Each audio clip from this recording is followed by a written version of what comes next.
হর হর মহাদেব, জয় শ্রী মহাকাল। তো কালকে পশ্চিমবাংলার ভোট, তো এটা ছিল আমার প্রথম ভোট, কিন্তু প্রথম ভোট আমি কিন্তু দিতে পারবো না, কারণ আমি সাইকেল যাত্রা করছি।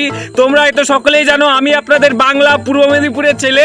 তো আমি যাচ্ছি সাইকেলে করে কেদারনাথ। তো আজকে হচ্ছে 39তম দিন। তো বর্তমান আমি রয়েছি উত্তরপ্রদেশে লখিমপুর যাওয়ার হাই রোডে, কিন্তু আমাদের আরও 50 কিলোমিটার চালাতে হবে লখিমপুর যাওয়ার জন্য। আর রাস্তায় পুরো জঙ্গল, তো থাকার জায়গাও নেই সেরকম। মাঝখানে একটা জায়গা আছে কিন্তু সেখানে থাকা যাবে না, একটু সমস্যা আছে, কোনো মন্দির সেখানে নেই।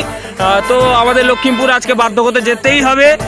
প্রায় 12টা দিকে হয়তো আমরা পৌঁছাবো আজকে। আর আমার এই পাশে যে অন্ধকার দেখতে পাচ্ছ, এটা কিন্তু পুরো নদী রয়েছে, বিশাল বড় নদী রয়েছে। এবং আমার সাইকেলটা দেখতে পাচ্ছ, তো সাইকেলের অবস্থা কিন্তু এখন ঠিক আছে, কিন্তু টায়ারটা একটু ঘষে গেছে। পিছনের টায়ারটা আমি চেঞ্জ করেছি, তো সামনের টায়ারটা চেঞ্জ করা বাকি রয়েছে।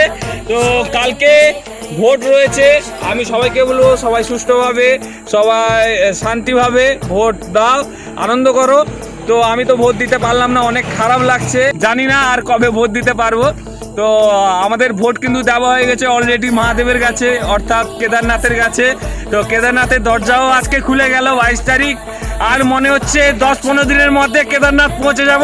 এবং আমরা প্রথম কিন্তু বদ্রীনাথ যাচ্ছি, তারপরে কিন্তু কেদারনাথ, এই কথাটা কিন্তু তোমরা মনে রাখো। আমরা নৈনিতাল হয়ে যাচ্ছি। তো দেখা হচ্ছে নেক্সট কোনো ভিডিওতে। হর হর মহাদেব, জয় জগন্নাথ।